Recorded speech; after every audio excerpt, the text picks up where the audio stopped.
two articles written the day before he came out for leave and wasn't quite sure which way the cookie would crumble.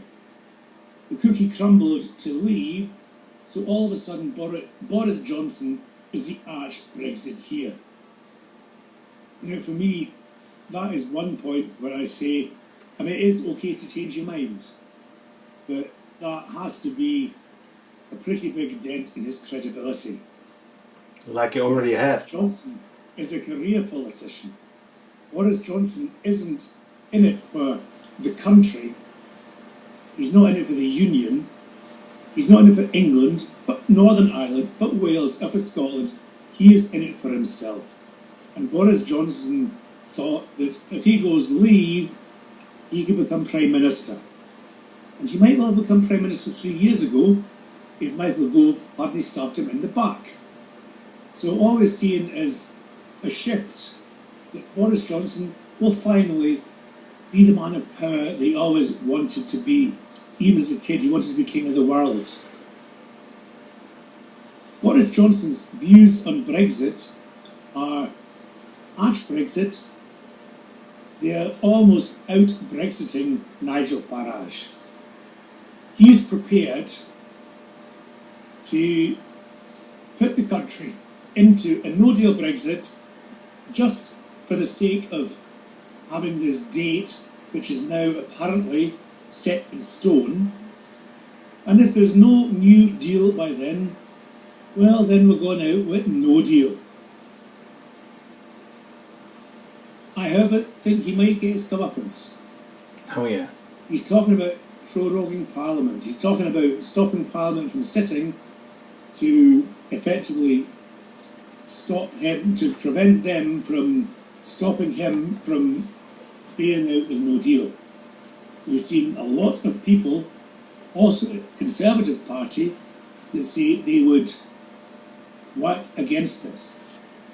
They would go to the courts. We've seen other ideas, different settings of Parliament. So I know that folk are worried about a no-deal Brexit, and in one sense, it is probably more likely now than it was 3 or 4 weeks ago. Personally, I don't see the UK crashing out with no deal on the 31st of October. I think there's still far too much water to flow under the bridge between now and then, and far too much opposition to this no deal. What we do have, however, is a Prime Minister in that scenario who is actively trying to deny democratically elected MPs their right for a say. And that is a worrying scenario, not just for the United Kingdom, but also for Scotland. Raymond. Well, you mentioned the whole flip-flopping that Boris Johnson did leading up to the referendum, the EU referendum. But basically that's what the entire Tory party did, because if you really look at it, there were two camps. One Remain camp, one Leave camp, and I keep saying that they probably did that so they can, whichever way it went, so they could say, we've won. And that sounds like a Tory policy in my book. Yeah, I mean, I agree. The whole background to the referendum was an internal Tory party political problem. They were getting scared by UKIP, and now that the very narrow majority across the whole of the UK has come out, they've gone blinkered into it, saying we have to crash out with everything. Yeah. Now, if you remember back to the Brexit referendum, all this crashing out, all this no deal, wasn't really part of the equation. We were told that the UK would be basically being begged on by bended knee by the European Union to sign a trade deal. Yeah, right. Because the Tory party is still effectively bogged down in their imperial past. They think that the United Kingdom of Great Britain and Northern Ireland is a world power which has something to say in the world. And hell no. One is that, especially with the way the negotiations have been going, the United Kingdom, again, folk in Scotland, I'm saying here the United Kingdom is a laughingstock in Europe. Definitely. I mean, first of all, they don't have anything to say. They're basically Donald Trump's lapdog at this moment. And you know, they are a laughingstock. They never had a plan going into these negotiations, if you can call it negotiations. They had no plan going in. They never had a plan, so the whole scenario of the plan B, plan C through plan Z, there were no plans. So that's been a sham from start to finish. Yeah, I mean, again, it's just the way they went about it. Theresa May got to the stage where she said, okay, she's going to invoke Article 50. We've seen things coming out just the last few days where the diplomats were advising her against signing Article 50 because they said, you don't know what you're doing with it. But Theresa May went ahead regardless, because she was also blinkered by the infighting in her own party and says, I have to do something. And what we've been seeing for the last 2.5 years is more Tory infighting with the snap general election where Theresa May managed to lose a majority. Good call, Theresa. And it's made the majority in Westminster absolutely against no deal. And that is why I know folk are worried about no deal.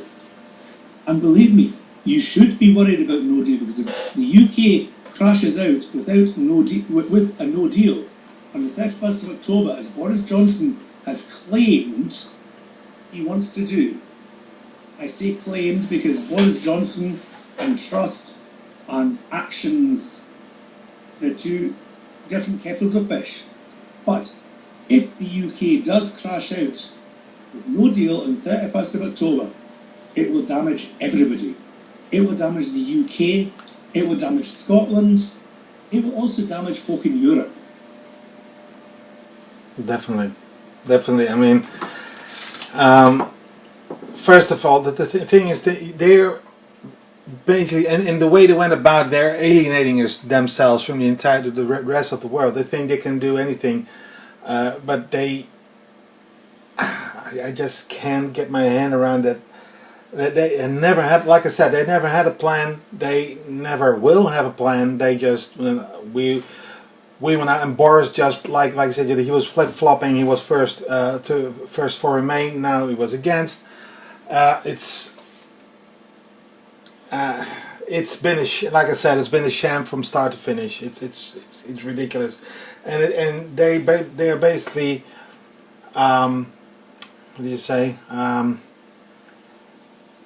They're laughing stock. Plain and simple. Yeah, I mean they've made the UK to the laughing stock of Europe. Yeah.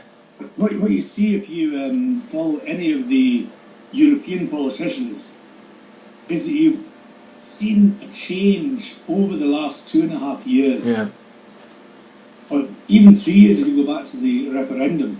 The initial reaction was, that is a real shame that you voted to leave. Okay, let's try and make the best of it. Exactly. Then we've had all these shenanigans presided over by Theresa May and her 33.5 different Brexit secretaries, where they've got red lines and everything else and not prepared to negotiate, and Britannia rules the waves. And you are seeing the attitude in Europe just getting more and more frustrated, where somewhere along the line the EU are going to say, see yous, just get to. Yeah. And that could be a problem come the 31st of October, depending on the way the new Prime Minister works things, because the EU has its patience stretched to the limit already. Every nation in the EU has their patience stretched to the limit. Exactly. And if Boris Johnson comes round with his odd bluster, there is a real risk that even if the UK Parliament manages to stop Boris Johnson from crashing out with no deal, that the EU will not agree to a further extension, because they will just say, enough is enough. Definitely. I think that is something which folk in the UK, and especially in Scotland, don't necessarily see in media reports. Well, and there's another thing, and I talked to Kevin about this yesterday. No matter what kind of Brexit it's going to be, and we all think it's going to be a hard Brexit, but no matter what kind of Brexit it's going to be, there are still these final payments that have to be made to the EU for the last period that they were that the UK was in the European Union. And Kevin said, well, they might even want to decide to not to pay it. Well, add that on to the patience that already is running thin. How do you think that's gonna pan out when if that happens? That's just what I was saying before with Boris Johnson, this bluster. Yeah. I mean, the EU, one thing that we have to say has been united in looking for the best solution, trying to accommodate the UK's special requests, but still, obviously, looking after themselves. Exactly. It's understandable. I mean, the EU aren't going to turn around and say, all right, the UK, you can have everything you want, and it doesn't matter how it affects our grouping, which you are leaving. It'd be stupid to do otherwise. Yeah. So, I mean, again, this bluster, I think it almost takes us on to our next point about international diplomacy, because I don't see that this threat that Boris Johnson has been making several times over the last few years about, oh, well, we won't pay them. I don't think that's going to go down very well in Europe as well. Again, I think it's going to increase the chance that come the 31st of October, if there is any attempt made, for whatever reason, for the UK to look for a further extension, the EU will just turn around and say, see what, we've had enough of this, let's just move on. Exactly. Worse. Exactly. And then in what kind of position you will be? You will be at the back of the line for negotiations afterwards for trade deals. You will be in the back of the line for any kind of negotiation that you might want to have with other countries. You're digging your own graves. I don't think the UK will be at the back of the line. I mean, the UK economy, folk will be interested in negotiating. They're not going to say, all right, we'll start talking to you in 3 years. But what it will have a big effect on is the goodwill in this negotiation process. Well, that's actually what I meant. I mean, with all this Brexit crap, that's, you know, like the extensions, that not having any plans, that it's gonna affect people in the way that they want to, or not that they want to, but in the way that they plan to negotiate or talk to you. I mean, it's gonna linger in their mind. Oh, it's gonna be like that again, or and that's gonna last a couple of years at least. I mean, at the end of the day, if the UK decides to get stroppy, they won't have a favourable negotiating environment.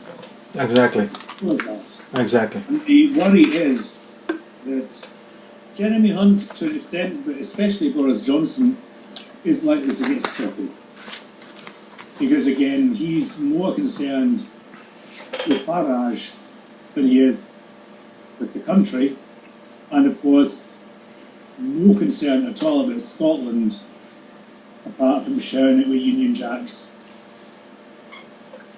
I mean, can we maybe move on to the next point, Ryman? Yeah. We were talking about international diplomacy.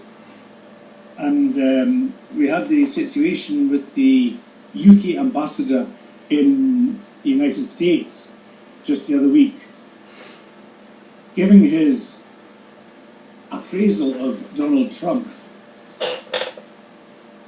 And basically an appraisal that probably just about every normal thinking person on this planet would share. And Donald Trump getting again very stroppy on Twitter. Donald Trump's preferred medium of communication with the world. And there was some support from the UK politicians, but strikingly, Boris Johnson refused to give the UK ambassador in the United States his support. Claims now that apparently there was a bit of a misunderstanding. It's not how he meant it at all. That's typical Boris Johnson. That's exactly what Boris Johnson said about, I can't remember the name of the woman stuck in Iran in a jail when he made another faux pas. Oh, I didn't mean it like that, really. That is going to be the next Prime Minister of the United Kingdom. Yeah. Talking rubbish, diplomatic faux pas, and then saying, well, I didn't really mean it, but by then the damage is done. Yeah.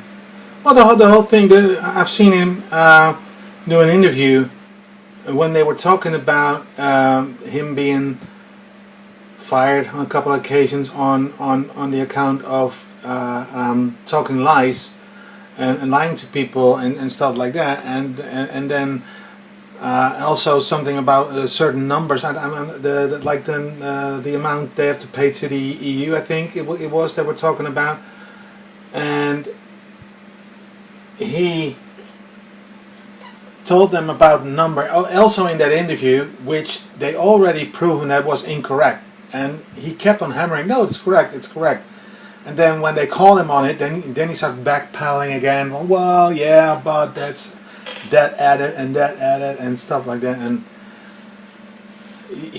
how can you take that oath seriously? I mean, it's beyond me. It's made his career out of telling lies. Exactly. The lies in the EU referendum. He's also made his career out of talking rubbish, making diplomatic faux pas. I mean, faux pas is the polite word for it because I know we're on Independence Live, so we're not allowed to swear. Basically, Boris Johnson, he comes across with his bluster. And if he gets called out, you get a bit more bluster. And he thinks that folk will ignore it because he's big, cuddly, we all like to eat Boris. Under normal circumstances, this guy's political career would have been dead 10, 15, 20 years ago.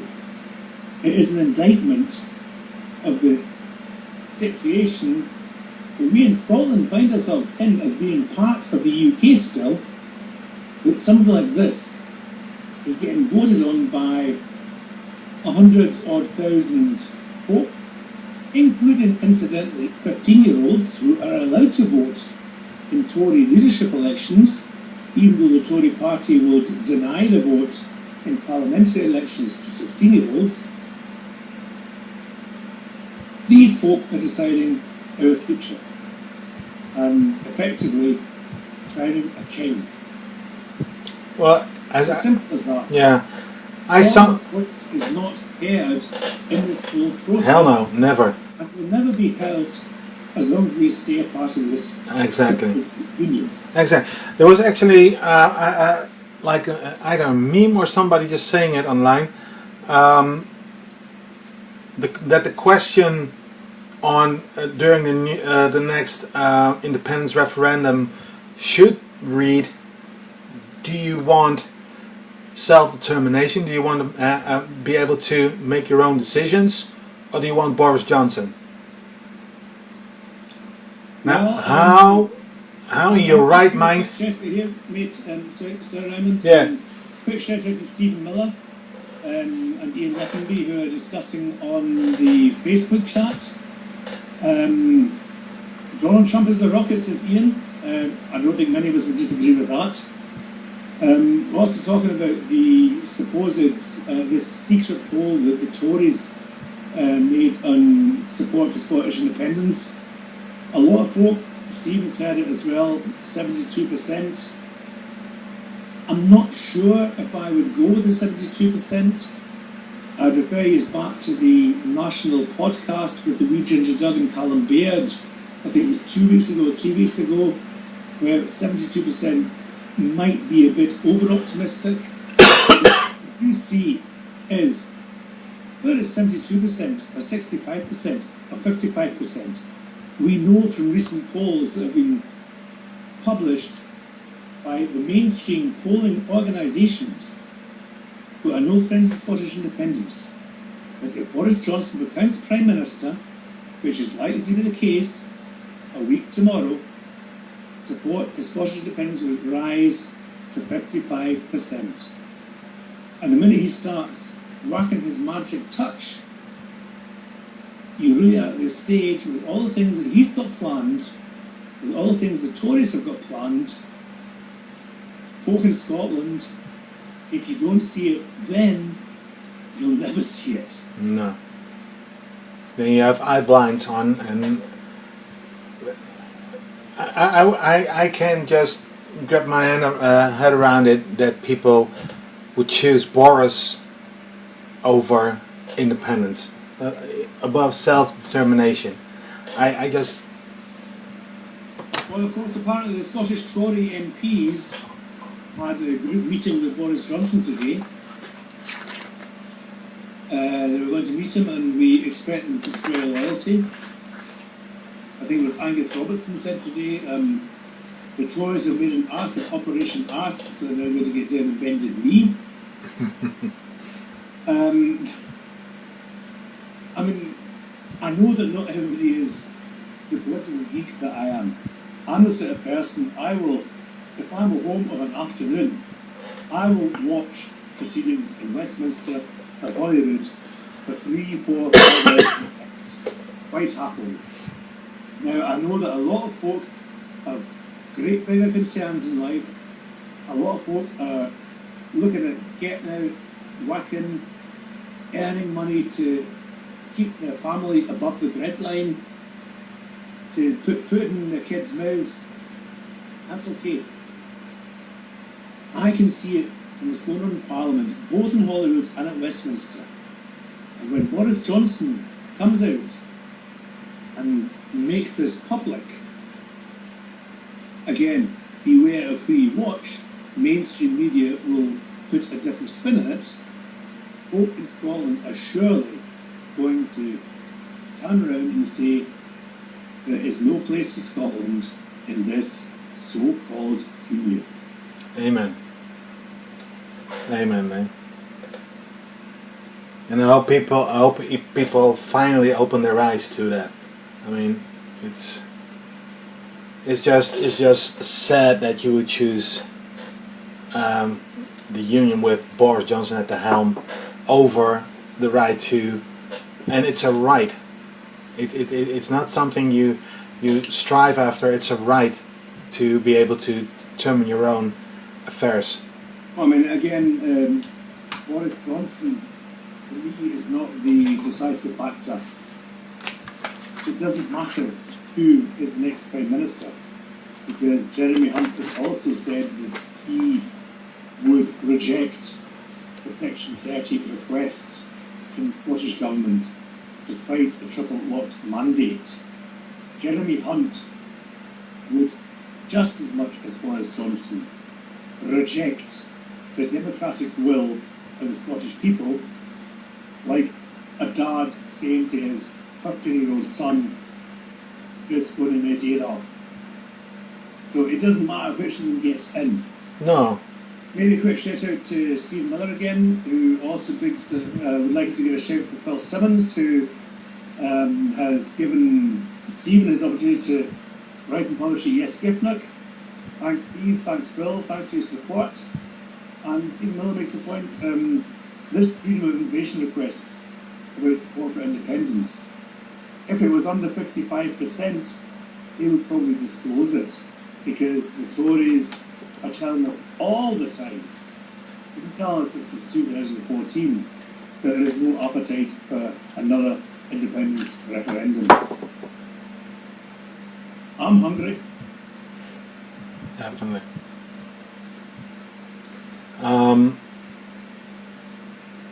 You also had the topic of the future of saving the union. But what did you mean by that? Again, in the hustings, the two candidates weren't just out Brexiting each other, they were out unioning each other. They both came up to Scotland for a flying visit, because a flying visit is all that the Sweaties have deserved. Jeremy Hunt famously was wee fish supper in Aberdeen, his Canada and brew, and says, I am a unionist with every bone in my body. Boris Johnson, I'm not quite sure what he said. I think I'd probably be onto autopilot.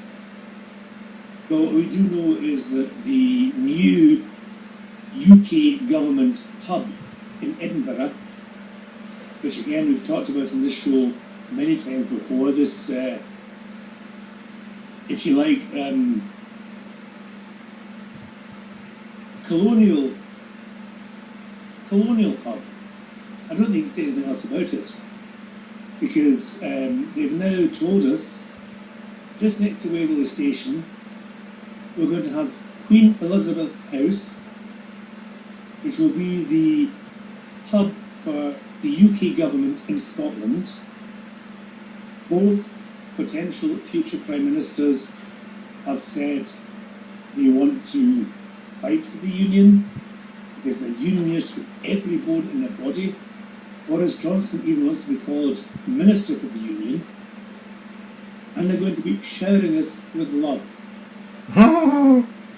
They're going to be showering us with a Union Jack on every single product they get the chance. When you go out in Scotland nowadays, you see all over the place various signs, various projects. With the help of EU funding, we have the European flag. Once Brexit has come about, the UK government will claim that they are making up the difference, if you believe them, and say it's the UK government. Now, the reaction that they're expecting is that folk in Scotland, maybe the soft no's and soft yeses, suddenly turn round and say, see what the UK is doing for us. It's propaganda. It is nothing else. It's propaganda to make Scotland continue or go back to the idea that we as a nation can't do anything without the big arms of the Westminster government to fall back in. We are too wee, we are too poor, we are too stupid. Yeah, right. Now, you go anywhere,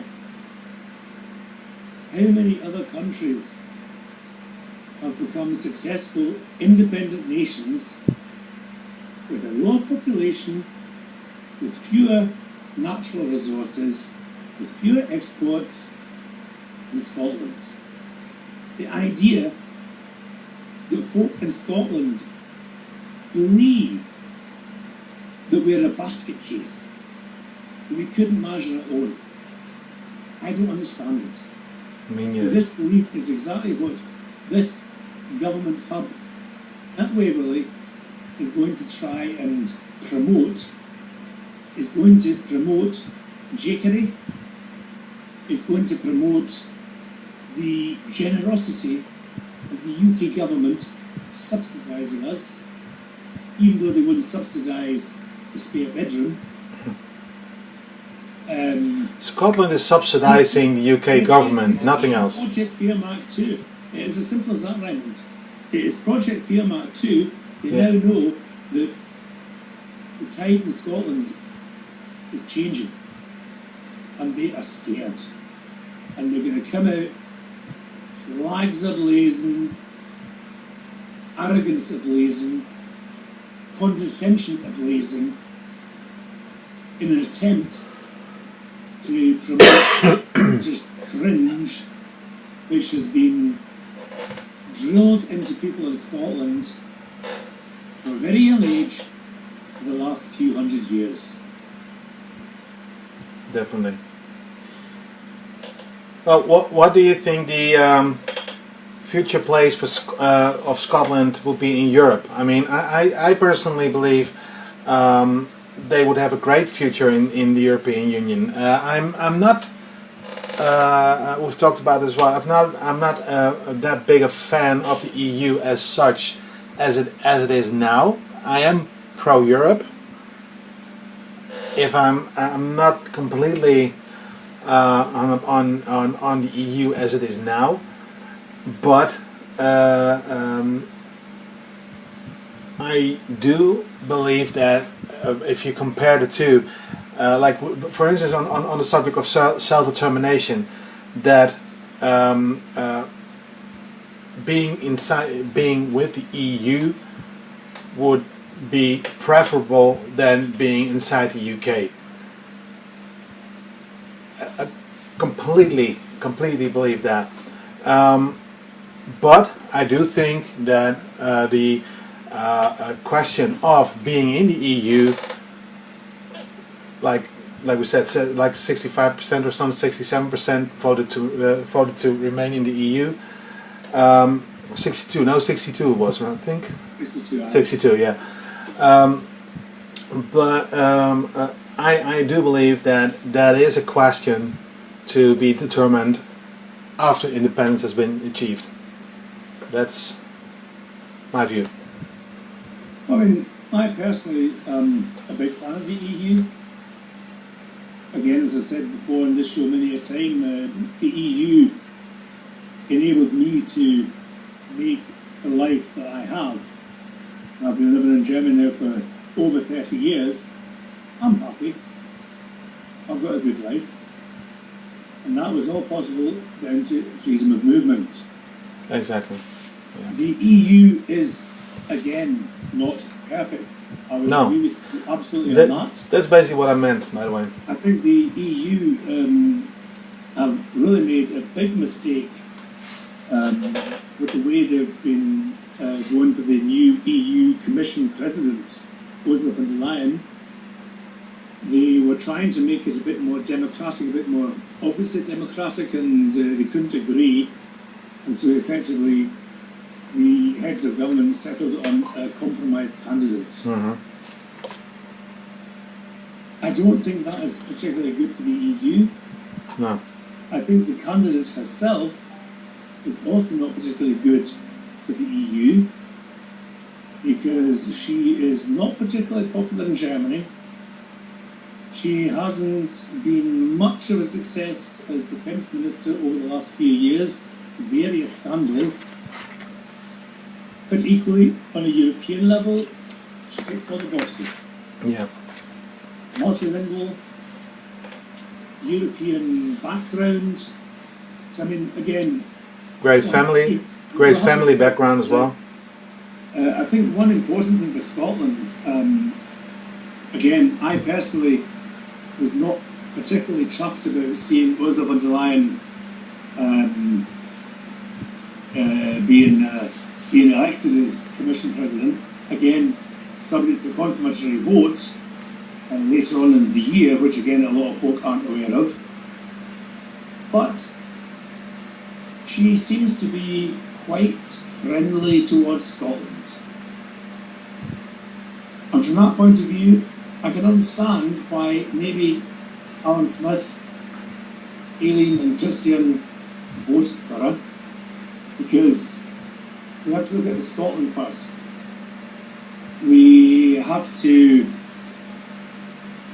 put the groundwork down for if an independent Scotland, and again, it will be the decision for the people in independent Scotland to make, if they were to decide they wanted to join the EU, obviously, the more sympathetic folk we have there in Europe, the better. Definitely. Oh, definitely. And like I said, I'm not against the EU, but it's like you said, they're not perfect. Well, nobody is perfect, of course, but in the last couple of years, they made some questionable choices for me to feel that way. Like, for instance, their position towards Catalonia, for instance, when the whole beat down of that peaceful protest and with the referendum there, nothing was said, nothing at all, and that's what, in my book, one of the times that they missed, when they really dropped the ball. I agree with you absolutely there, and the one thing that worries me the most isn't so much Ursula von der Leyen, but the fact that Josep Borrell is going to be the foreign policy head of the Commission. A Spaniard, Spaniard, yeah. Catalonian independence. Also, personally, not squeaky clean, and I think that is, for me, almost a bigger problem than Ursula von der Leyen. I think that Ursula von der Leyen, she might grow into the role. Yeah. You see a potential there. I mean, again, I'm not particularly enamoured with her vote, with her getting voted in, but I can see at least potential that she could grow into the role.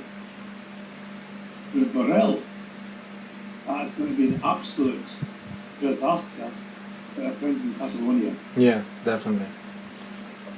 Definitely. What was next? Well, talking about the whole thing is about independence, of course. What should be the next steps towards independence? What do you think what Scotland needs to do? Of course, next to having the next referendum called, of course. Well, I mean, I think that is the next step. I mean, Nicola Sturgeon has been very clear ever since the word go that once the Brexit scenario has been defined, she will then put that to a vote of people in Scotland. And I know that a lot of the Yes movement are getting very frustrated. I can understand that frustration because we're seeing what's going on and we're thinking we need to get out, we need to lifeboat. Definitely. But again, the position of the Scottish Government has always been very clear. Once Brexit is clear,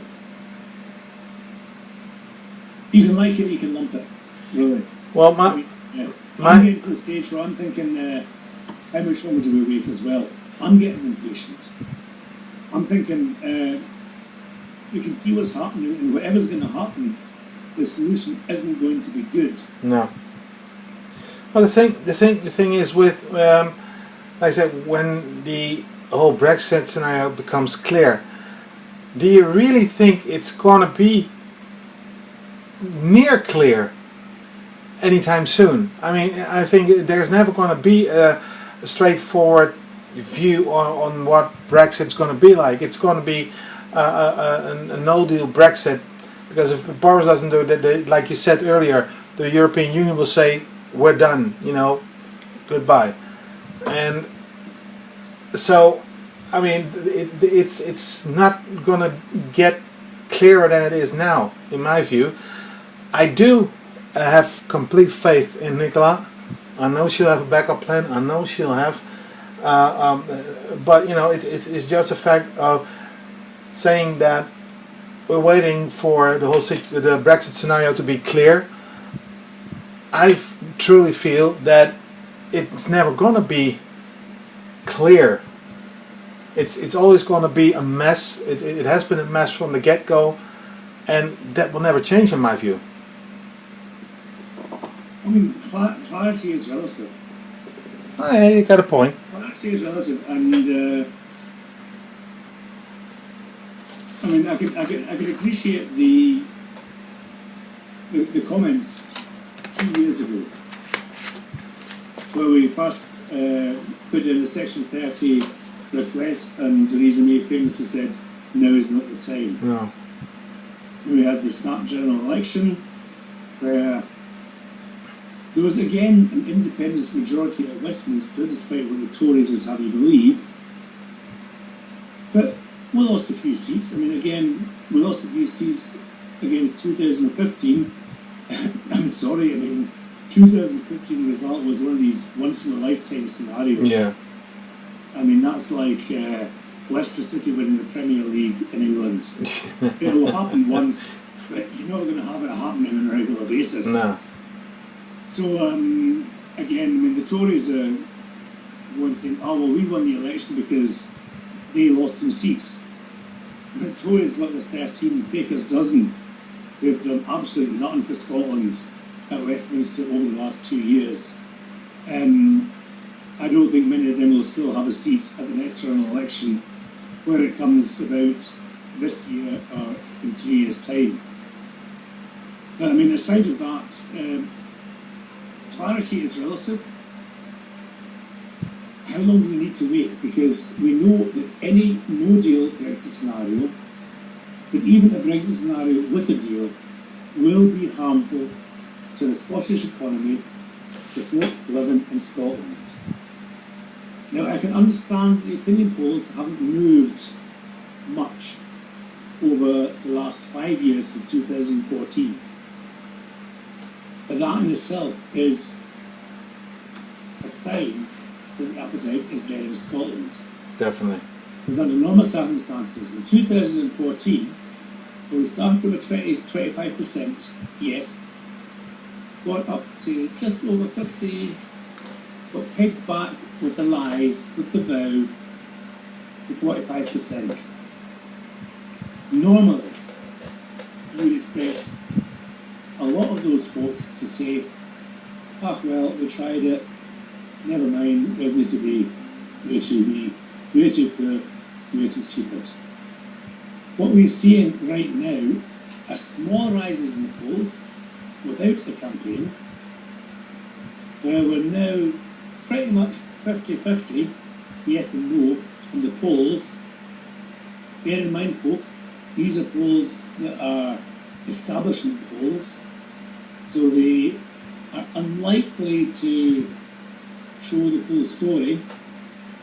I've never met any yeser who has been asked their opinion in one of these opinion polls, for example. And this is all without a campaign. We still have Brexit coming out. Everybody knows that Brexit is going to be a disaster. It's not quite enough to push folk in the polls to say, right, independence is the way forward. But we get a Conservative campaign, and have folk out in the street, shouting indoors, talking to folk, we a vision of what an independent Scotland could be. We can go from 49% to 75% in the space of 3 months. We need a short, sharp campaign, and ultimately, the Scottish Government needs to have faith in the grassroots movement. Amen. They're there. They're ready. They're champing at the bit. They have been doing it for 5 years. Oh, now is the time. Let's get this referendum. Let's get out in the streets. Let's campaign. Let's put the arguments across. The positive arguments across. Put the negative arguments across as well, though. Why the union is not working for Scotland. We had a story in the BBC about the drugs deaths in Scotland. That is an ideal example as to why the union is not working for Scotland, because anything the Scottish Government proposes is slapped back to Westminster because it's the reserve power. We need these powers in our hands. Get the referendum, get the campaign, get the grassroots out on the streets like they did in 2014, and we'll get over the line. Amen. Amen. Well, it's we're nearly getting at the end of the show. I hope you guys enjoyed the show. If are there any questions, more questions on the chat, Colin? We've got a few comments. Steve Miller saying he loves Nicola. The comments are still not enough. Tsunami 2 is coming. Union Scottish MPs set to lose all seats. Stephen, that depends when the general election is. If we get a snap general election in October, I think we could maybe use that for a similar result as we had in 2015. If the Boris Johnson Tory government stays in term for the fixed parliament, which will take us up to 2022, I think that will be waiting too long. Yeah.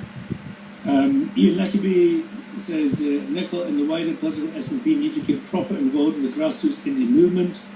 They've got to push the button and start the official Indie Ref 2 campaign. We're ready.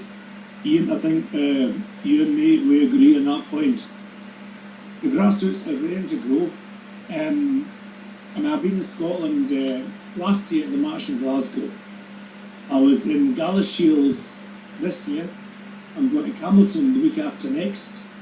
Looking forward to going through to another couple of indie marches in Scotland this year. I saw the pictures for Edinburgh. I've seen the pictures from all the other marches. The grassroots are there. They are champing at the bit. They are ready to go. And they will do the legwork. They will get chopping on doors. They will get talking to their mates. They'll get talking to their work colleagues. We need the starting gun to be fired sooner rather than later, because waiting until Brexit has planned out, in the worst case scenario, 31st of October, Woodrow says, alright, that's out there, a deal, maybe prorogued Parliament, maybe prorogued Holyrood even, so that you've got Boris Johnson acting as the dictator. Could happen. Definitely. It could happen, folk. And that is why we have to move now.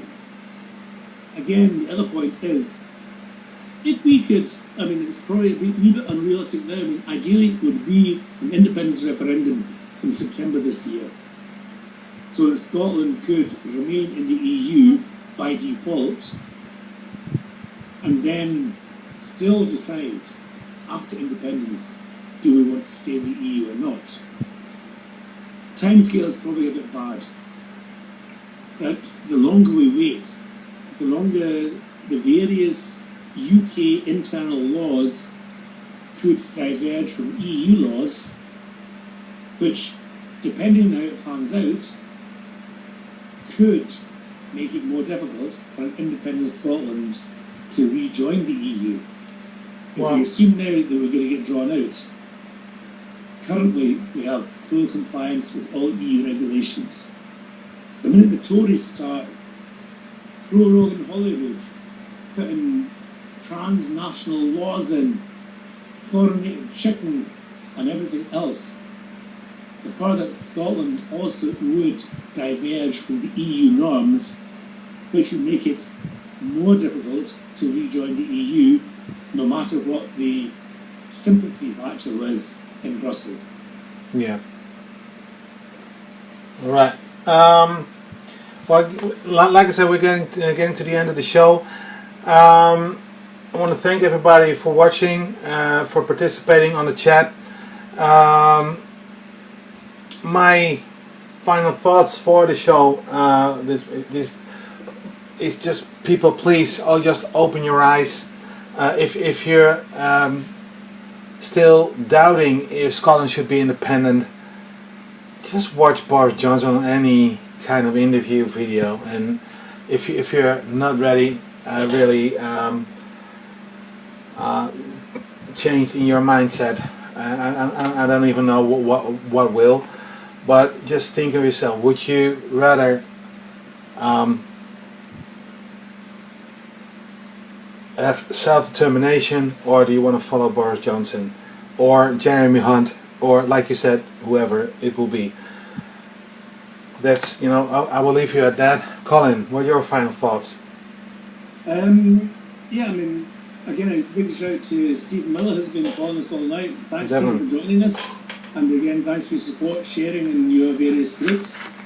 Stephen says the polls are moving now. Since the Bojo Hunt garbage started to be televised, there have been a handful of good indicators. Target 250,000 for Edinburgh. Now, Ryan, I know you were at Edinburgh last year. Yep. I couldn't make it. I had my health problems. I'm planning to be in Edinburgh this year. I'm also going to be in Hamilton actually the week after next. It'll be a smaller scale march. I think the important thing for the grassroots movement right now to do, we're in limbo a wee bit. What we have to do is we have to keep the heat. There's going to be there are a lot of folk out there trying to divide the movement. Be it folk that are within the movement that are getting the huff with each other, which can happen, or be it even trolls that are sowing the seeds that folk are upset about. Exactly. What we in the independence movement have to do is keep the heat, keep united in the common cause, because in independent Scotland, it will be for the people of Scotland to decide about EU membership. It will be for the people of Scotland to decide about things like transgender recognition, where folk are getting really hit up on Twitter at the minute. These things we can decide as an independent nation. We have to keep the heat, keep the eyes on the common goal. It's okay to discuss things, but keep it civil. Definitely. Because we know that the unionists are out there trolling our accounts, looking for every single chink in the armour they think they might find that the independence movement is falling apart. The independence movement is not falling apart. Exactly. On the contrary, it is growing. Exactly. We can show that in Campbellton. We can show that in Perth. We can show that in Dunfermline at the Forwarders Run March. And most of all, again, back to Stephen, 250,000 Edinburgh, I will be there. Everybody else, get to Edinburgh. This is going to be the big show of strength of the independence movement, where we all say, we want self-determination. We want to be an independent country. And if Ruthie comes out in a tank after that and says, there's no idea about independence, maybe you just all laugh at her. Yeah, exactly. Exactly. Well, people, that's the end of the show. Again, thank you for watching. Hope you will be there next week. And we'll probably have a lot more to talk about. If you, during the week, you have any topics that you want discussed, or if you want to be on the show even, just please contact us and we'll make it happen. This was the People's International Chat Show. All have a good night and see you soon.